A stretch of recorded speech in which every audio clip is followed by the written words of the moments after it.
नासिर रासी तेरे पैसा कदीमी गोठ दिलावर खुड़े में समाजी तंजीम पारा मच कचहरी मुनक़िद कई हुई, जंहिंमें सुगड़न शायरन ऐं अदीबन समेत इलाइक़े वासियुनि वॾे अंग में शिरकत कई। सूफ़ी रागी फयाज़ जो सुरन जी वरखा कई। ख़ालिद हुसैन खोड़ो जी रिपोर्ट ॾिसूं था।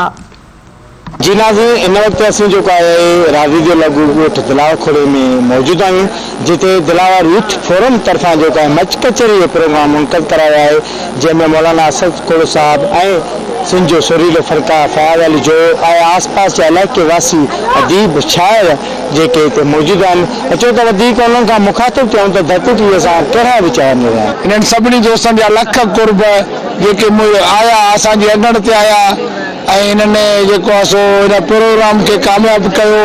थोरा न थोरा मूं ते मारू अड़नि जा थर में वारी थोरड़ी उन्हीअ खां घणेरा सिंध जी सकाफ़त खे जीआरियो।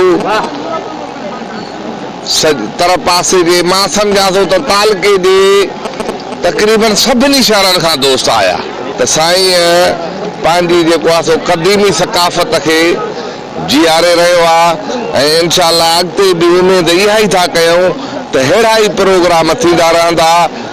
राज़ीगुरो हुजे, दिलावर हुजे, अगड़ा हुजनि या को बि शहर, असां उमेद था कयूं त असांजे जेको आहे सो साईं अलीगुल जेका शुरूआत कई आहे, इंशाअल्लाह सभिनी शहरनि में अहिड़ा ई प्रोग्राम फनकार ऐं सुगड़ लोक अदब जा वारस उन्हनि पंहिंजो फननि जो मुज़ाहिरो कयो ऐं तमामु सुठी कचहरी जो रंग रचायो। सुगड़ बिरादरी जेके भी हुआ दोस्त उन्हनि जो थोराइतो आहियां।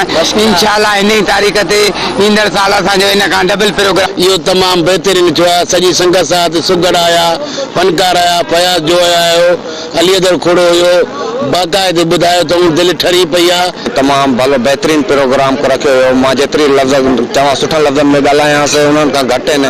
कैमरामैन फैसल मेमन सां गॾु ख़ालिद खोड़ो, धरती टीवी न्यूज़, राज़ीगुरो।